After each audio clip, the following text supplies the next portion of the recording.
नमस्कार दोस्तों, welcome to study पाठशाला। ये शुरू करते हैं आज का सेशन। तो आज के हमारे जो प्राइम टॉपिक्स हैं उसमें फ्री स्पीच को लेकर डिबेट चल रही है। कुणाल कामरा वाला केस है और एक और मामला है, इसको देखेंगे थोड़ा। और इंडिया की जियोपॉलिटिकल विजन होनी चाहिए, ये एक एडिटोरियल है और इसको भी देखा जाएगा कि दुनिया के अंदर चीज़ें एकदम से बदलती हैं। अगर आज हम ये सोच रहे हैं कि यूएस के ऊपर हम डिपेंडेंट हैं तो ज़रूरी नहीं है ठीक हो, वो उसके जो है नेगेटिव इम्पैक्ट्स भी हो सकते हैं। देन अफ्रीका की न्यूक्लियर मार्केट एक हमारे लिए मौका है और हमारा कंपटीशन डेफिनेटली यहाँ पे चाइना होगा। So we look into this. फिर China Bangladesh ties, okay. So ये जो है ये डेवलपमेंट इंडिया के लिए कितनी सही होगी इसको देखा जाएगा और इंडिया पाकिस्तान रिलेशन के ऊपर जो है थोड़ा सा इंसाइट्स हम यहाँ पे देंगे।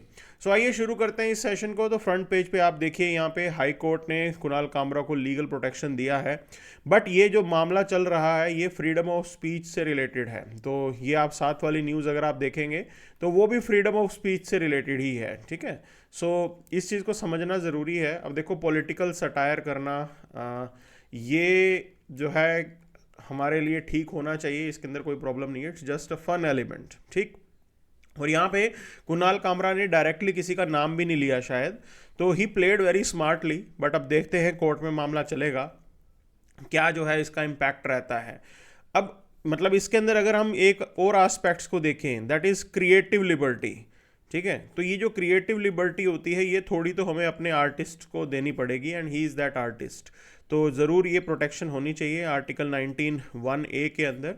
डेफिनेटली आर्टिकल 19(2) जो है वो रीजनेबल रिस्ट्रिक्शंस लगाता है हमारे फंडामेंटल राइट्स के ऊपर, but again that is along with the court to decide. Court decide करेगा क्या है उसके अंदर, ठीक है।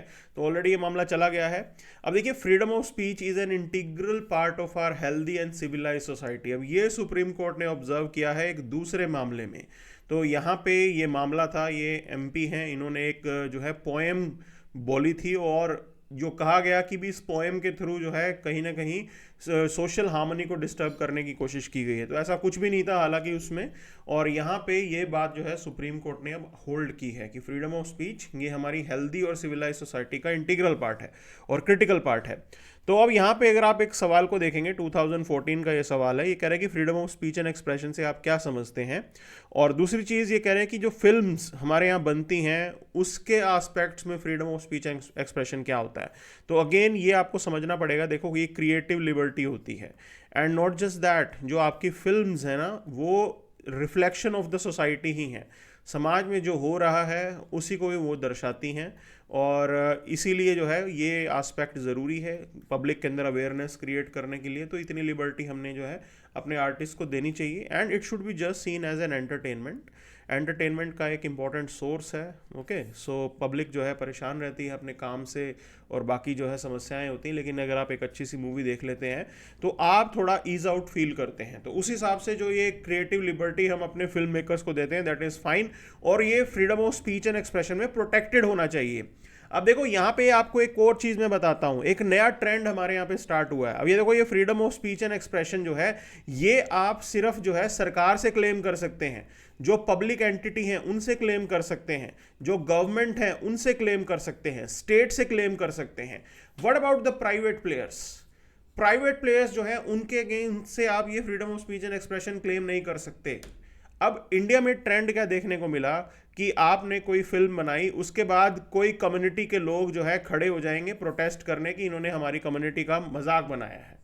ये जो है नया ट्रेंड है फ्रीडम ऑफ स्पीच के ऊपर।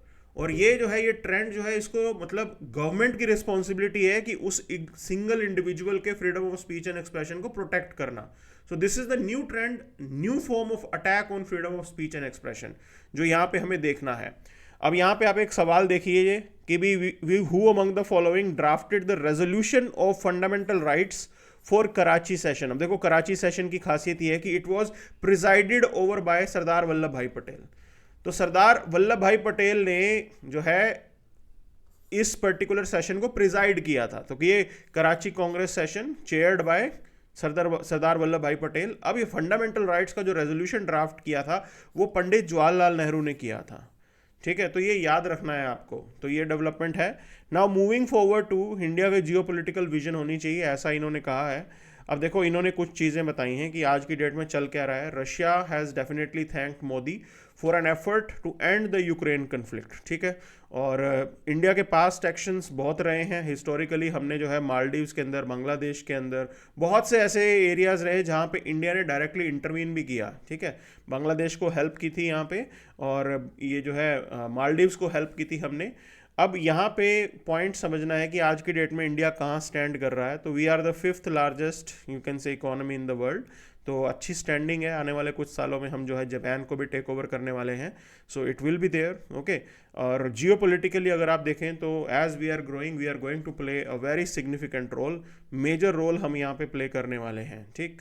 अब यहाँ पे एक पॉइंट और को समझना होगा कि the world has now started seeing India as a credible player. तो इंडिया को सब लोग जो है एक मेजर क्रेडिबल प्लेयर जो है वो समझ रहे हैं। और एक चीज़ मैं आपको बता दूं, अगर आप साउथ ईस्ट एशिया की बात करोगे, ठीक, तो साउथ ईस्ट एशिया के अंदर आपके एशियन कंट्रीज हो गए, now they all see India as a balancer to China. बिल्कुल ये हम लोगों को समझते हैं। तो एक बात समझनी है, अगर दुनिया आपको बैलेंसर टू चाइना समझ रही है तो this is the time that we should have some geopolitical vision. ज़रूर वहाँ पे हमारा कुछ होना चाहिए ऐसा, ठीक। अब देखो दूसरे कॉम्पिटिटर्स भी हैं, Turkey, Saudi Arab, they are also in line. वो भी अपने अपने हिसाब से उन रीजनल डायनामिक्स में रोल प्ले कर रहे हैं। वो कोई मौका नहीं छोड़ते। तो why should we, you can say we should be left behind. हमें भी एक्टिवली यहाँ पे काम करना चाहिए जहाँ जहाँ आपको मौका मिलता है, ठीक है। Afghanistan could be that area where we can play a very proactive role. And even Taliban they want to engage with us, वो भी हमारे साथ जो है काम करना चाहता है, और बढ़िया हम साथ में मिलकर काम कर सकते हैं, ठीक है। और इंडिया की खासियत ये है, we are not interested in the internal dynamics of the country. हम ट्रेड इक्वेशन जो है वो हमेशा बढ़िया बना के रख सकते हैं वहाँ पे, ठीक। उससे तालिबान को भी कोई प्रॉब्लम नहीं होगी।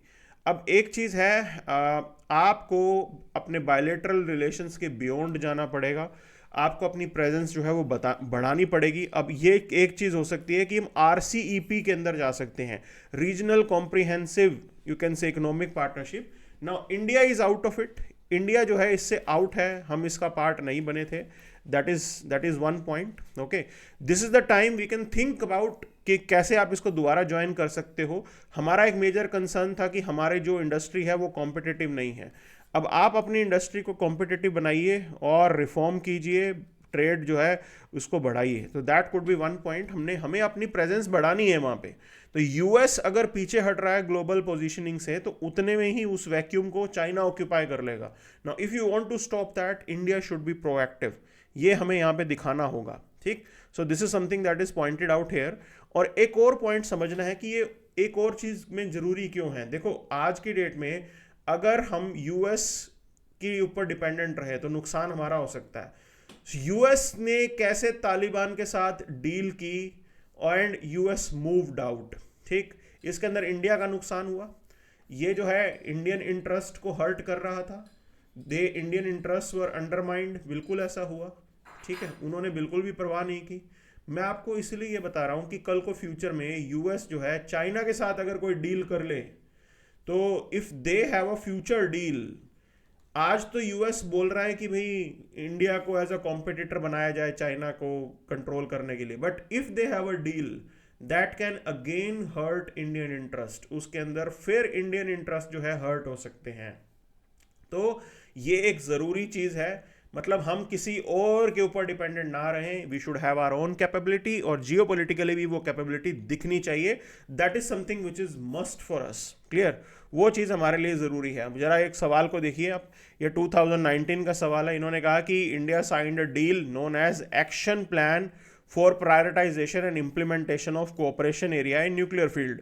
तो ये डील हमने रशिया के साथ साइन की थी। अब देखो इस तरीके की टर्म्स कभी जो न्यूज़ में रहती हैं, आपको वो सारी चीज़ पता होनी चाहिए, ठीक है। So if you are reading newspaper, just be aware about कि किस तरीके से सवाल पूछा जाता है। अब बात करते हैं अफ्रीका की न्यूक्लियर एनर्जी मार्केट की। तो देखिए रशिया यूक्रेन वॉर ने एक चीज़ हाईलाइट की है कि आपको सेल्फ सफिशिएंट बनना है when it comes to nuclear और when it comes to energy requirement, ठीक। आपको अपनी एनर्जी जो है उसकी खुद जो है उसका ख्याल रखना है, and that is important here. अब देखो अफ्रीका के न्यूक्लियर एम्बिशन वो हमें दिख रहे हैं, बिकॉज हो क्या रहा था, अभी तक ये गैस और ऑयल के लिए रशिया के ऊपर डिपेंडेंट थे, वहां से ऑयल एंड गैस वो ले रहे थे, बट अगेन एवरीथिंग डिसरप्टेड, सब कुछ जो है डिसरप्ट हो गया। अब ये सबके लिए ही एक ये अलार्मिंग सिचुएशन है, ये हमारे लिए भी है। कल को फ्यूचर के अंदर एकदम से वॉर छिड़े और आपके यहाँ पे चलो वेस्ट एशिया में ही कोई लड़ाई छिड़ जाए सऊदी अरब और ईरान के बीच में, अब उसके बीच में उसके अराउंड जो है इंटरनेशनल ट्रेड ऑयल में नहीं हो पाएगा, it will be very difficult.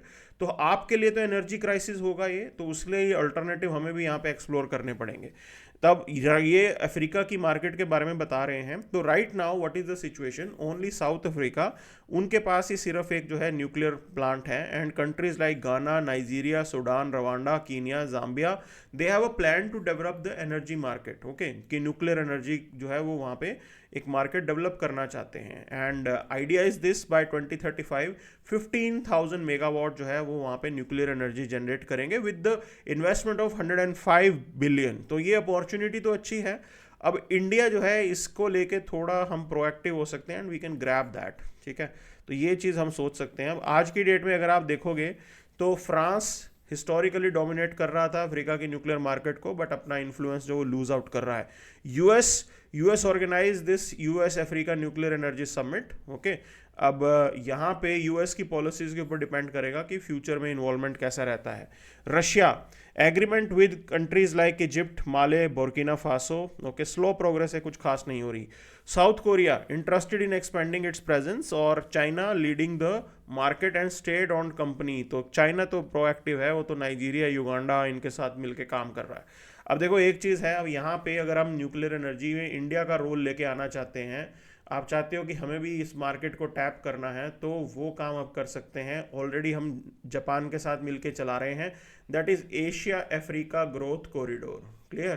तो एशिया अफ्रीका ग्रोथ कॉरिडोर का एक कंपोनेंट एनर्जी वाला हो सकता है, तो that could B explored. This is my suggestion, ठीक है, ये मेरा सजेशन है, और जापान के साथ मिलकर हम इसको इम्प्लीमेंट कर रहे हैं। सब कुछ जो है ये पीछे चला गया है, मतलब इसको लेके हम लोग प्रोएक्टिव नहीं है, but we can seriously explore कि भी एक जो है आप यहाँ पे न्यूक्लियर एनर्जी और इन सब चीज़ों में भी ट्रेड करेंगे अफ्रीकन के साथ under the ambit of Asia Africa growth corridor.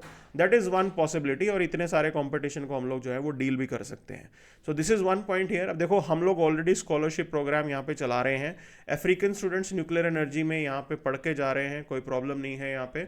We have MOU with Nigeria, Uganda, सही चल रहा है सिस्टम, ठीक। अब यहाँ पे इंफ्रास्ट्रक्चर डेवलपमेंट में we can you can say take part in that.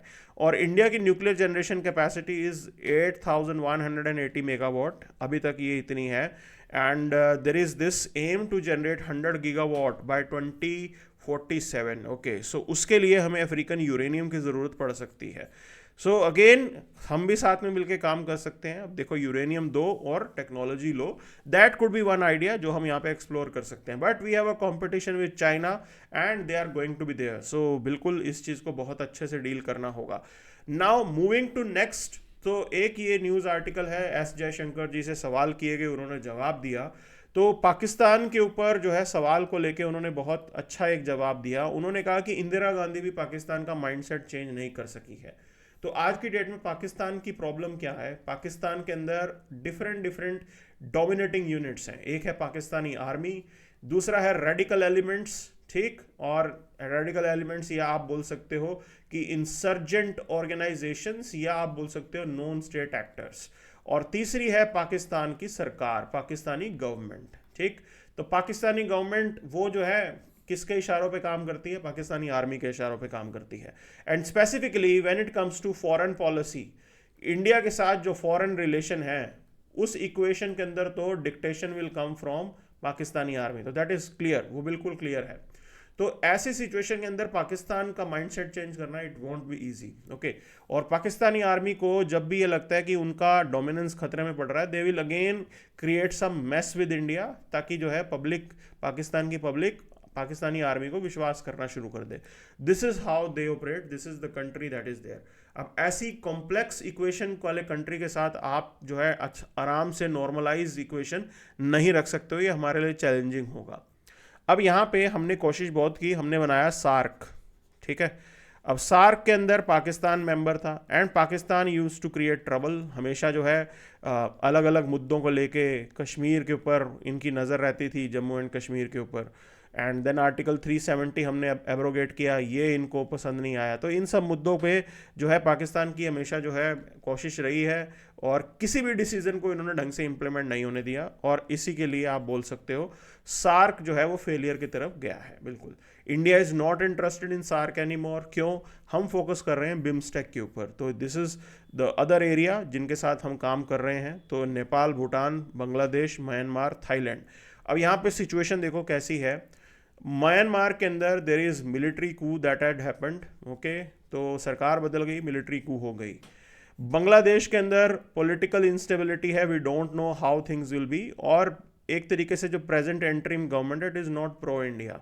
Nepal again crisis is going on, वहाँ पे भी प्रोटेस्ट वगैरह चल रहे हैं, पॉलिटिकल इंस्टेबिलिटी है। सो ये सिनेरियो है हमारे आसपास। मतलब ये बिम्स्टेक वाली ऑर्गेनाइजेशन, ये भी अगर आप इसको सक्सेसफुल बनाना है, all depends upon India. India का अगर एफर्ट होगा तो ये आपको सक्सेस इसमें मिल सकती है, अदरवाइज नहीं होगी इसमें। और बिम्स्टेक इसलिए भी ज़रूरी है because with this we can connect with ASEAN countries, ठीक है। So association of South East Asian nation, Myanmar is the gateway, ये गेटवे है। अब इसके थ्रू आप बाकी एरियाज में बाकी जो कंट्रीज है उनके साथ अपनी इक्वेशन बढ़ा सकते हैं, इसलिए ये ज़रूरी है। BIMSTEC is in line with act east policy, उसके लिए भी ये ज़रूरी है, ठीक है। तो ये सारे प्लस पॉइंट्स हैं, लेकिन इसका मतलब ये नहीं है कि हम सार्क की तरफ बिल्कुल ही ध्यान ना दें। देखो सार्क ऐसा है कि अगर पाकिस्तान के साथ हमारी प्रॉब्लम सॉल्व हो गई ना, ये सेंट्रल एशिया के साथ हमें कनेक्ट कर लेगा। तो ये कितनी बड़ी चीज़ होगी कि एक तरफ बिम्स्टेक, दूसरी तरफ SAARC, and they are complementing each other, दोनों बढ़िया चलेंगे। एंड दैट इज़ समथिंग जो कि बिल्कुल आइडियलिस्ट है और हमें उस दिशा में ज़रूर सोचना चाहिए। But Pakistan is a problem, और अभी अफगानिस्तान के साथ तो धीरे धीरे हम लोग एंगेज कर रहे हैं, तो we have no problem with Taliban, our engagement is going to increase, हम रियलिस्ट होकर चल रहे हैं। So there is no you can say problem with that, clear. अब बात करते हैं, Bangladesh welcomes China to participate in Teesta project, okay. So this is the development that is taking place and that is not going to be good for us, हमारा जो है उसके ऊपर impact होगा, because we are still waiting for Teesta water sharing. अभी तक जो है तीस्ता वाटर शेयरिंग का एग्रीमेंट हमारे यहाँ पे साइन नहीं हुआ है। सो उस बीच बांग्लादेश चाइना को बुला रहा है, so that is something which is new here. और बांग्लादेश का चाइना के साथ ज़्यादा करीब जाना is not going to be good for Indian interest, okay. So ये चीज़ यहाँ पे है। अब देखो एक सवाल आया तीस्ता रिवर के ऊपर, ये कह रहा है कि source of river is the same as that of Brahmaputra. नहीं, ये गलत है स्टेटमेंट। अगर आप इसको देखोगे तो Teesta river originates from Pauhunri, that is Teesta Khangse glacier, वो यहाँ से जो है वो निकलता है, ठीक है। और बाद में वो रैंगपो रिवर को सिक्किम हिमालयाज में ज्वाइन करता है। अब ये चीज़ डिफरेंट है यहाँ पे, ठीक। अच्छा, अब इस चीज़ को समझना है कि आगे इसको देखिए second statement, the river Rangeet originates in Sikkim and it is a tributary of river Teesta. बिल्कुल ये स्टेटमेंट ठीक है। सो देखिए यहाँ पे, so it joins Rangpo river, ठीक है, up to Teesta Bazaar. Later it is met by its main tributary the Rangeet river. तो ये रंगीत रिवर जो है ये याद रखना है आपको, ये मेन ट्रिब्यूटरी है आपकी तीस्ता की, ठीक है। और बाद में ये तीस्ता रिवर जो है ये ब्रह्मपुत्रा में जाके मिलती हैं, नीचे जो है ये डायरेक्टली नहीं जाती, ठीक है ना। तो ये अगर कोई ये कह दे कि भी तीस्ता बे ऑफ बंगाल के अंदर सीधा फ्लो करेगी, नहीं, ये जो है ब्रह्मपुत्रा में पहले मिल जाती है, वो बाद में जाके बे ऑफ बंगाल में जाएगी। सो दिस स्टेटमेंट जो है it is wrong and according to this only B is the right answer, ठीक, बी इसका सही आंसर होगा। So this is the major idea about the development in today's newspaper. अब वही न्यूज़ चल रही है जो हमने यहाँ पे डिस्कस की थी, ये जो है एक्स वाला मामला चल रहा है, सहयोग पोर्टल को लेके मामला चल रहा है। We have to wait for the judgement, okay. तो सहयोग पोर्टल सरकार ने बनाया हुआ है जिसके थ्रू कोई भी मिनिस्ट्री जो है जाके जो है कंटेंट रिमूवल की रिक्वेस्ट डाल सकती है। और यही चीज़ एक्स ने पॉइंट आउट की है कि ऐसे में तो आप एक पैरेलल सिस्टम बना रहे हो और कोई भी बोलेगा बिना स्क्रूटनी के, बिना जुडिशियल उसमें रोल के, तो आप जो है मतलब कोई भी मिनिस्ट्री एक्स को फोर्सफुली कंपेल करके कोई भी कंटेंट रिमूव करवा सकती है। तो हमारे यहाँ पे freedom of speech and expression तो under you can say threat हो जाता है, okay, that is the point. अब देखो कठुआ में ऑपरेशन अभी भी चल रहा है, बॉर्डर मैनेजमेंट बहुत क्रिटिकल है यहाँ पे, अगर आप इस तरीके का इन्फिल्ट्रेशन को रोकना चाहते हो। बट लोग समझते नहीं है, बॉर्डर मैनेजमेंट डिफ़िकल्ट भी बहुत है वहाँ पे। Okay, so this is something which is very, you can से, क्रिटिकल फॉर अस। तो कुछ एक रिकमेंडेशंस हैं, बट वो रिकमेंडेशंस इम्प्लीमेंट होते होते टाइम लगता है। ठीक है, so this is the key development. अब यहाँ पे मेजर चीज़ें हमने देख ली हैं, and directly will move to the international page. सीधा इंटरनेशनल पेज पे चलते हैं, देखते हैं क्या चल रहा है। सो यूएस कनाडा के बीच में टेंशन्स थोड़े ईज आउट हुए हैं after the productive phone call, but अभी भी डिफरेंसेस चल ही रहे हैं। We don't know how uncertain Trump is going to be, clear. तो यहाँ पे पुतिन ने एक आइडिया फ्लोट किया, उन्होंने कहा कि यूक्रेन के अंदर पहले तो इलेक्शन करवाए जाए और यूएन लेड गवर्नमेंट आप बनाओ वहाँ पे, क्योंकि प्रेजेंट गवर्नमेंट है यूक्रेन की, प्रेजेंट लीडरशिप जो है, they have lost the, you can से, सपोर्ट ऑफ पीपल, और ऐसा होगा भी बिल्कुल। And this is the protest that is going on in Kathmandu. तो प्रो आप बोल सकते हो मोनार्की प्रोटेस्ट चल रहे हैं वहाँ पे। किसी ने सोचा भी नहीं था कि प्रो मोनार्की स्टेप जो है प्रोटेस्ट भी होंगे। And reason was the same, political instability. ये रीजन जो है नेपाल में है। ओके, क्या किस लिए इंस्टेबल है? देखो, पिछले 17 साल में, 17 ईयर्स के अंदर दे हैव 13 गवर्नमेंट्स, 13 बार सरकार बनी है। इस लेवल की पॉलिटिकल अनसर्टेनिटी है, तो पब्लिक वहाँ पे परेशान है। वो कहते हैं कि हमारा वेलफेयर नहीं हो रहा, एंड दैट्स वाई उन्होंने जो है इस चीज़ के ऊपर अब कहा है कि वापस स्टेबिलिटी लाने के लिए मोनार्की लेके आइए। So this is what we have for today session. Thank you very much.